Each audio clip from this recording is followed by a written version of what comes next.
The snow had been falling for hours, covering the mountains in a thick white blanket. Thomas sat alone in his cabin, the crackling fire in the stone hearth the only sound in the silence of the wilderness. He was used to being alone, and for years he had told himself that solitude was easier than company. Out here in the Arizona mountains, he had no neighbors nearby, only the distant echoes of wolves and the endless trees weighed down with snow. The storm had grown stronger as night fell, and Thomas had decided to stay close to the fire with a bowl of stew he had made from dried venison and beans. The wind howled outside, shaking the door and rattling the shutters, but he was used to such nights. Life in the mountains was never easy, but he had built this cabin with his own hands, and it had always given him protection. He leaned back in his wooden chair and closed his eyes for a moment, listening to the storm. That was when he heard it. At first he thought it was only the wind, but then it came again, soft knocks, hesitant but clear, on the cabin door. His eyes snapped open. No one ever came this far into the mountains in the middle of winter. Certainly not in a storm like this. He set his bowl aside and rose, his boots thudding on the wooden floor. He hesitated, hand on the latch, wondering if he had imagined it. Then the knock came once more, a little louder, as if whoever stood outside had gathered the courage to try again. When Thomas pulled the door open, the cold wind rushed in, almost blowing out the fire behind him. But what startled him more was the figure standing in the snow. A young girl no older than 16 or 17, wrapped in a thin, worn blanket. Her dark hair was damp with snowflakes, her lips trembled with cold, and her cheeks were red from the wind. Her eyes, wide and sharp like the mountain hawks, looked up at him with both fear and hope. She did not say a word, only shivered as the wind whipped around them. For a moment Thomas simply stared, unsure what to do. Then instinct took over. He stepped aside and motioned for her to come in. She stepped hesitantly across the threshold, her small frame shaking. Thomas closed the door quickly, shutting out the storm. Inside, the warmth of the fire slowly touched her face. She crouched near the hearth, extending her thin hands toward the flames, her fingers stiff from the cold. Thomas stood a few feet away, studying her carefully. Her clothes were simple, worn, and clearly not enough for the weather outside. The blanket she carried looked more suited for a cool night than a blizzard. She was an Apache girl. That much was clear to him. He had seen Apache families from a distance when traveling near the valleys, though he had never spoken with them. He wondered what had brought her here alone in such a storm. He went to the shelf and poured a cup of warm broth from the pot hanging over the fire. Without saying anything, he placed it near her. She looked at the steaming cup, then at him, uncertain. Finally, she reached out with both hands and drank slowly. The relief on her face was clear, though she still said nothing. Thomas waited a while before speaking, his voice gentle. "You lost?" he asked.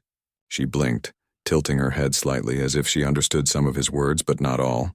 Then she shook her head slowly, her wet hair falling over her shoulders.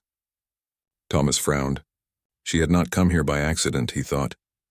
But if not lost, then why here?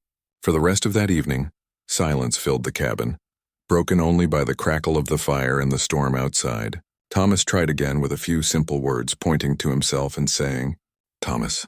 She watched him, her eyes steady, then placed her small hand on her chest and whispered something soft. "Ayanna." Her voice was almost drowned by the fire, but he caught it. He nodded slowly. At least now he had a name. She seemed calmer once he repeated it, though his tongue was clumsy with the unfamiliar sound. Hours passed, and still she did not move from the fire. Thomas gave her a small piece of bread and more broth, then sat back in his chair, thinking. He was not a man of quick trust, but something in the way she sat there, quiet yet strong, made him believe she was not here to harm him. Still, it puzzled him. Why would a young Apache girl be out in the snow alone, miles from the nearest camp? He considered asking again, but the language between them was too thin to carry such heavy questions.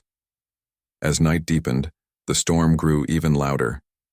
The cabin shook at times, and Thomas knew no one would be traveling until morning, perhaps even longer. He glanced at the girl, wondering if she expected to stay. She had curled closer to the fire, pulling the blanket tight, her eyes beginning to close from exhaustion. She looked more like a child then, though there was something in her expression that carried an older wisdom, as though she had seen much in her short years. Thomas sighed and brought another log to the fire. He had not planned on sharing his cabin with anyone, but it seemed the storm and fate had decided otherwise. The night dragged on, but he found he could not sleep. Every time he closed his eyes, he heard the soft sound of her breathing and saw her small figure by the fire. His thoughts wandered to what the morning might bring. Would she leave when the snow cleared, returning to her people? Or would she remain, as if the storm had delivered her into his life for reasons he could not yet understand? He told himself not to think too far ahead. For now, it was only about keeping her warm, keeping her safe until daylight. But deep down, something about this strange night stirred feelings he had not expected. Curiosity, responsibility, and a quiet sense that his life was no longer as solitary as it had been only hours before. When the first faint light of dawn broke through the shutter cracks, the storm had softened. The snow still lay thick outside, but the wind had calmed. Thomas rose quietly, moving to check the woodpile and the door. Behind him he heard movement. Ayanna was already awake, watching him with sharp, alert eyes. She rose and began helping without being asked, carrying logs to the hearth with hands that were small but steady. Thomas paused, surprised. She had not spoken a word, but her actions spoke clearly. She was not planning to leave. And though he did not say it aloud, Thomas realized something as he watched her add wood to the fire. This girl had not simply come to warm herself in his cabin. There was something more to her visit, something he did not yet understand. The morning light spread slowly across the snowy mountains, turning the white drifts outside into a shining sea of silver. Thomas stepped outside his cabin with caution, his boots sinking deep into the snow. The air was sharp and cold, biting at his skin, but the storm had passed. He looked around at the endless white hills, trees heavy with frost, and the silence of the wilderness. It was quiet again, almost peaceful, as though the storm had been nothing more than a restless dream. But inside the cabin, something had changed, something that weighed on his mind more than the snow or the cold. There was no longer only his breath to hear, there was hers as well. When he stepped back in, she was still there, kneeling near the fire, carefully moving one of the logs he had placed the night before. She looked up when he entered, her dark eyes following his movements, and for the first time he noticed she seemed less like a guest and more like she belonged. It unsettled him in a way he couldn't explain. He had expected that when daylight came she might leave, slipping back into the wilderness to find her people. Yet here she was, moving about the cabin as if it was her own. He tried again with words, slow and simple. "You go?" he asked, pointing toward the door, then toward the open mountain. She shook her head immediately, her blanket falling slightly from her shoulders. There was no doubt in her answer. She was not leaving. Thomas rubbed the back of his neck, uncertain of what to do. He had lived alone for years, and now suddenly he was sharing his small cabin with someone who spoke little of his language, someone he knew almost nothing about. He should have felt frustration, maybe even worry, but instead he felt only a strange pull in his chest, as though he was meant to accept this moment rather than fight it. The hours moved slowly, yet Thomas found himself watching her more than the fire or the snow outside. She was quiet, almost too quiet for a girl her age, but there was purpose in her silence. When he chopped wood at the side of the cabin, she followed him out, holding smaller pieces in her arms, bringing them back inside. When he fetched water from the frozen stream nearby, she knelt beside him, carrying her share of the filled pail. She did not sit still unless he was resting, and when she worked, it was with steady hands and sharp eyes. For someone so young, she seemed to understand more about surviving in the wild than many grown settlers he had met in his travels. By afternoon, Thomas was no longer trying to stop her from helping. At first, he had gestured for her to sit, thinking she needed rest, but she ignored him, busying herself with tasks he had not asked of her. She swept the floor with a small branch broom he had fashioned months ago. She cleaned the cooking pot with melted snow and cloth. She even mended a small tear in one of his wool blankets with careful stitches, pulling a needle and thread from a small pouch she carried. Thomas was astonished. He realized she had not come with empty hands. She had come with knowledge, with skills passed down through her people. That night, after another meal of stew and bread, Thomas sat across from her at the fire. He pointed to himself again. "Thomas," he said, tapping his chest. She nodded, repeating the sound with her soft voice. Then she touched her chest and said, "Ayanna." He repeated her name slower this time until she smiled slightly at his effort. It was the first smile he had seen from her since she arrived, and it struck him with a quiet warmth. For a brief moment, the cabin no longer felt like a lonely shelter in the mountains. It felt alive, They began to trade words in the firelight, pointing to simple things: the door, the chair, the pot. He would speak the English word, and she would answer with the Apache word. Slowly, the space between them filled with these exchanges, hesitant at first, then growing with confidence.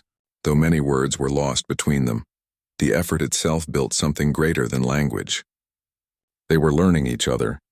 Thomas found himself wondering about her past, about the family she came from, and why she was alone in such a storm. But each time he thought of asking, he held back. He had no way of shaping the questions, and perhaps he feared the answers. For now, he told himself, it was enough to know her name, to see her smile, and to feel that the silence of his cabin was no longer empty.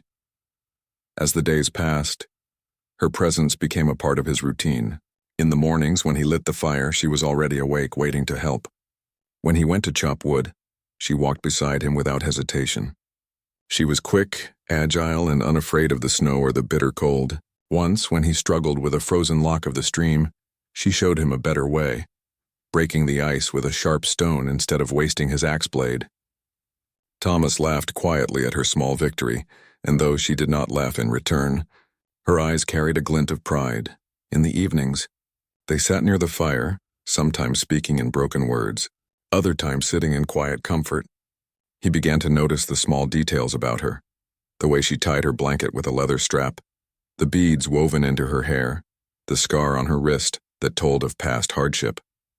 She was young, yes, but there was strength in her silence, a kind of resilience he respected. He thought of himself when he first came to the mountains, unprepared and stubborn, yet determined to survive. Perhaps that was why he felt drawn to her, because she carried that same fire in her heart. Still, questions weighed on him. Why had she come to his cabin? Why had she chosen to stay? On the fourth night, as the wind rattled outside again, he asked in the simplest way he could. He pointed at her, then pointed at the door, spreading his arms as if to ask, "Why here?" Ayanna looked at him for a long moment, her face calm, her eyes steady. Then she shook her head and pointed not to the door but to the fire, then to him. She tapped her chest softly and said something in her language that he did not understand. But the way she said it made his breath catch. It was not the answer he expected. It was not about shelter alone. She had chosen something more than warmth, something more than food. He could feel it in her gaze. That night, when Thomas lay on his bed staring at the low ceiling of the cabin, sleep did not come easily. He kept hearing her words, her tone, the way she had looked at him. He turned the thought over in his mind again and again, trying to make sense of it. He had taken her in because of kindness, because no man could turn away someone freezing in the snow. But she was not behaving like a guest or even a wanderer. She was behaving like someone who had made a choice that tied her path with his. For the first time in years, Thomas realized his cabin no longer felt like a place meant for one man alone. It felt as if it was meant for two, and though he did not yet understand what she wanted from him, he sensed that her presence was not passing. It was the beginning of something that would change the course of his life, though he could not yet see how. The days slowly turned into a week, and the snow outside began to soften under the weak light of the sun. Thomas had grown used to waking each morning and finding Ayanna already busy with some task, adding wood to the fire, preparing water for cooking, or sweeping the floor of the cabin. What at first seemed unusual was now part of his daily life, and he no longer thought of her as a stranger. She moved with quiet confidence as though she belonged there, and Thomas found himself wondering less about when she would leave, and more about what each new day might bring with her by his side. At night, when he sat by the fire, he sometimes caught himself studying her face in the flickering glow. She was young, yes, but her eyes held a wisdom that spoke of hardship and resilience.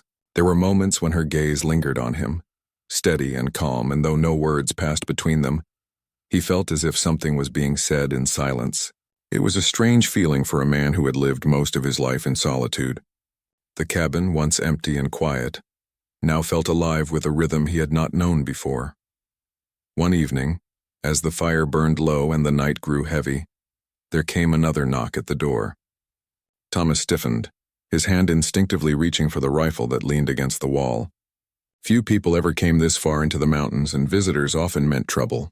He opened the door cautiously and found himself staring at 3 Apache elders standing in the snow. Their faces were lined with age, their expressions stern but not hostile. Behind them stood two younger men watching carefully. Thomas stepped back in surprise, motioning for them to enter out of the cold. The elders stepped inside, their eyes scanning the cabin before resting on Ayanna, who had risen from her place by the fire. She stood tall, her expression calm but respectful, and she did not move closer or farther away. Thomas could sense something important was unfolding, though he did not yet understand what. He offered the elders places to sit, and they accepted, though their movements were slow and deliberate, as if each step carried meaning. For a long while, there was silence. The elders spoke quietly to each other in Apache, their words flowing like water Thomas could not follow. He looked to Ayanna, hoping for an explanation, but she only lowered her gaze, her hands folded in front of her. Finally, one of the elders, a man with gray hair and a feathered braid, turned to Thomas and spoke in broken English. "You, man, girl, she stay." His voice was deep, steady, and carried the weight of authority. Thomas nodded slowly, unsure what to say. The elder continued, pointing first at Ayanna, then at Thomas. "She choose. You husband." The word struck Thomas like thunder. He blinked, staring at the man, then at Ayanna, then back again. "Husband?" he repeated, as if to confirm he had heard correctly. The elder nodded firmly. "Yes, she stay. She share food. She share fire. She choose you." The other elders murmured in agreement, their expressions unyielding. Thomas's thoughts tumbled over themselves. He had taken Ayanna in because of the storm, because it was the right thing to do. He had given her food, warmth, and a place by the fire. But he had never imagined it could mean more. Never imagined it could be seen as a bond of marriage. He looked at Ayanna, who now met his gaze without fear. Her eyes were steady, her face calm, as though she had known this truth all along. He swallowed hard, unsure of what to do. He wanted to protest, to explain that he had not intended such a commitment. But something in her eyes stopped him. She was not a helpless girl who had stumbled into his cabin by accident. She had made a choice, and her people had come to honor it. The elders spoke again, their words weaving between Apache and broken English. Thomas caught only fragments, but he understood enough. In their tradition, by accepting her into his home, sharing food and fire, and allowing her to stay through the nights, he had already entered into a bond. Ayanna had chosen him, and by their custom that choice was sacred. To deny it would not only insult her, but insult her family and her people. Thomas sat in silence, the weight of the moment pressing down on him. He thought of his years in the mountains, of the loneliness he had accepted as his lot in life. He thought of Ayanna, her quiet strength, her steady eyes, and the way she had already become part of his world. Could he truly send her away now? Could he deny the bond that had grown, unspoken but real, between them? The fire crackled softly as the elders waited for his answer. Ayanna did not speak, but her eyes never left his, and in them he saw neither fear nor doubt. She trusted him, fully and without hesitation. It was a trust he had not known in many years, perhaps ever. Finally, Thomas drew in a long breath. He set aside his doubts and spoke slowly, carefully. "If she choose, then I accept." His voice was quiet but firm. The elders nodded, their expressions softening with approval. Ayanna's lips curved into the faintest of smiles, and though she said nothing, the relief in her eyes was clear. The elders spoke again, their voices low and solemn, as if sealing the decision with words that carried generations of meaning. One of them placed a hand gently on Ayanna's shoulder, then on Thomas's arm, a gesture of unity. Then, as quietly as they had arrived, they rose and prepared to leave. Before stepping out into the snow, the gray-haired elder looked back at Thomas and said, "You good man, she strong woman. Together, strong." With that, they disappeared into the night, leaving the cabin in silence once more. Thomas sat back heavily in his chair, his thoughts a storm of their own. He looked at Ayanna, who still stood by the fire, her blanket draped around her shoulders. She met his gaze with quiet certainty, as though nothing had changed for her, even though everything had changed for him. He realized then that she had known this truth from the beginning. She had not come to his cabin only to warm herself. She had come because she had chosen him, in a way deeper than words. That night, as the fire burned low and the snow fell softly outside, Thomas felt the weight of a new life settling on his shoulders. He was no longer a man alone in the wilderness. He was no longer free to live only for himself. Whether he had expected it or not, he had become a husband, not by chance but by choice, her choice. And as he lay awake, listening to the steady rhythm of her breath across the room, he wondered what kind of life they would build together. Two souls from different worlds, bound now by the quiet strength of a decision neither of them could turn away from. Thomas sat by the fire long after the elders had left, the silence of the cabin louder than ever. The words of the old man echoed in his ears again and again. She choose, you husband. He had said yes, his voice steady in front of the elders, but in his heart, there was still a storm of thoughts. He had lived alone for so many years, and now suddenly everything was different. He had not gone looking for a wife, and yet one had found him. Or perhaps more truthfully, she had chosen him. When he looked at Ayanna across the fire, she was calm, as if nothing had changed.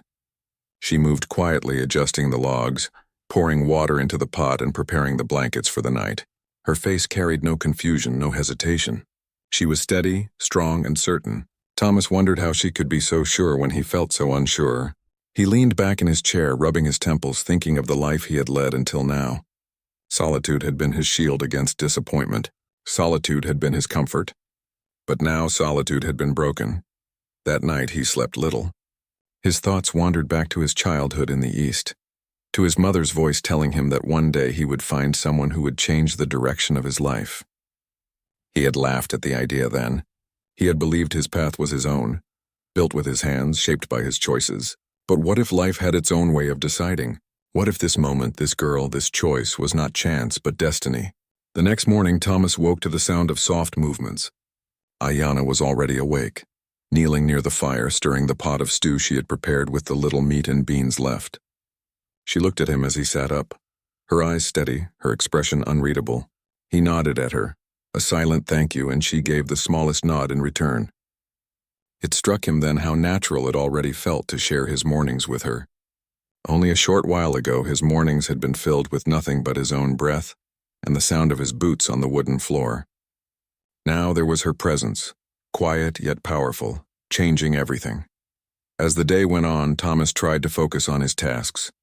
He chopped wood, checked the traps he had set for rabbits, and carried water from the stream. But his mind would not leave the question of what lay ahead. What did it mean to be a husband to Ayanna? He thought of the elders' faces, their serious expressions, their approval of his words. He thought of Ayanna's calm acceptance. They had placed trust in him, a trust he did not take lightly. When he returned to the cabin that evening, he found Ayanna waiting for him with a bowl of broth. She placed it in front of him without a word. He ate quietly, glancing at her from time to time. At last he spoke, his voice low. "You sure?" he asked, pointing at her, then at himself. "Me, you, husband." He said the words slowly, almost uncertainly, as if testing them on his tongue. Ayanna met his gaze with steady eyes. She placed her hand on her chest, then pointed to him.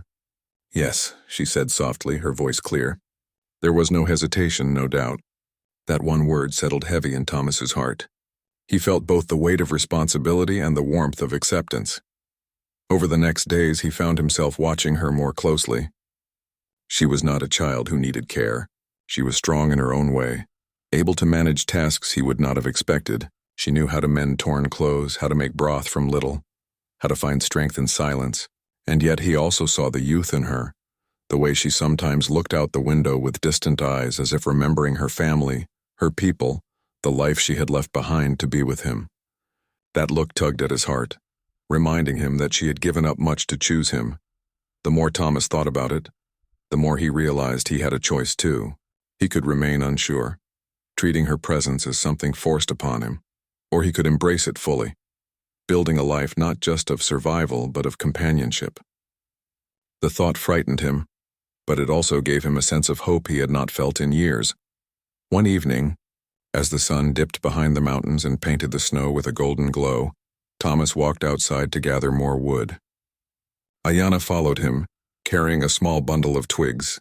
They worked side by side, their breath forming clouds in the cold air. When they finished, Thomas paused, leaning on his axe, and looked at her. "Why me?" he asked softly, though he knew she might not understand every word. He pointed to himself, then spread his arms wide as if to say, "Why choose me of all men?" Ayanna's eyes softened. She stepped closer, placing her hand gently on his chest, right over his heart. Then she said a word in Apache he did not know, but her eyes told him the meaning. It was not about his cabin, not about his food or fire. It was about him. She had seen something in him, something steady, something worth trusting. Thomas stood still, his heart pounding at the simple power of her gesture. For the first time, he stopped questioning her choice. He began to believe it. He realized then that the bond between them was not an accident of the storm.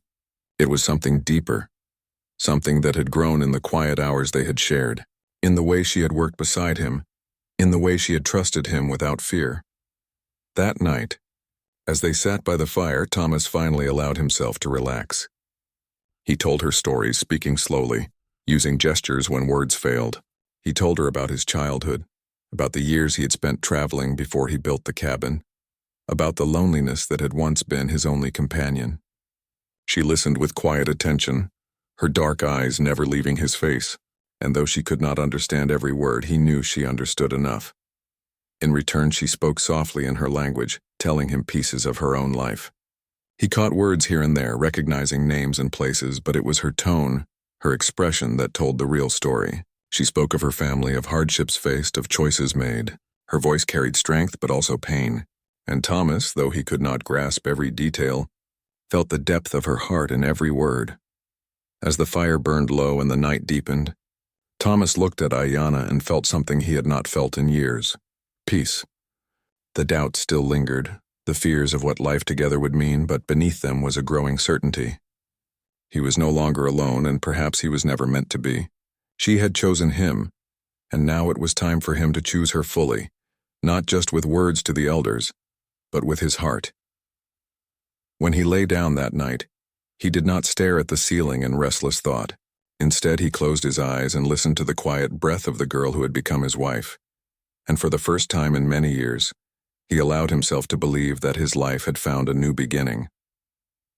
The days turned into weeks, and winter slowly loosened its grip on the mountains. The heavy snow began to melt, streams of water trickling down from the hillsides, and the trees showed the first signs of green again. The cabin, once surrounded by silence and storms, now sat in the middle of a land waking up with life. For Thomas, everything outside was changing, but what had truly changed was inside the walls of his home. He was no longer alone. He had a partner now, and though their words were still few, the bond between them had grown stronger than he had ever imagined. Each morning, he would wake to the soft sounds of Ayanna preparing the fire or tending to small chores. She moved through the cabin with ease as though she had always belonged there. She no longer seemed like a guest or a visitor. She was his wife, and her presence filled the air with a quiet warmth. Sometimes she smiled at him in her gentle way, and those small moments stayed with him through the long days. Other times she watched him with calm eyes, steady and unshaken, reminding him of the choice she had made when she first stepped through his door. Thomas had spent years believing he was meant to live and die alone in the wilderness. He had built his cabin as a fortress for solitude, a place where no one could disturb his life. Yet now he found himself grateful for the knock on his door that snowy night. It had not just been the storm that entered his cabin, but destiny itself. The elders had been right. Together they were strong. Still, the weight of responsibility sat on his shoulders. He thought often about what it meant to be her husband. He wondered if he could ever truly be enough for her, if he could provide the life she deserved. She had left behind her people, her family, to join him.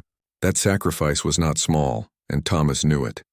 Sometimes he caught her gazing out the small window at the mountains, her eyes distant, and he wondered what she thought of in those moments. Did she miss her family? Did she regret her choice? The thought made him restless, yet she never spoke of regret. Each day she worked beside him with steady strength. Each night she sat across from him by the fire with quiet trust.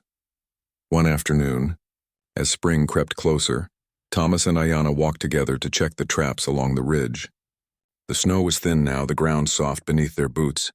Ayanna walked with quick steps, her eyes sharp, scanning the ground for signs of movement. When they reached a trap holding a rabbit, she knelt and freed it with skilled hands, preparing it for their meal. Thomas watched her in silence, realizing once again how capable she was, how much she brought into his life beyond what he had given her. He was not saving her, she was walking beside him as an equal.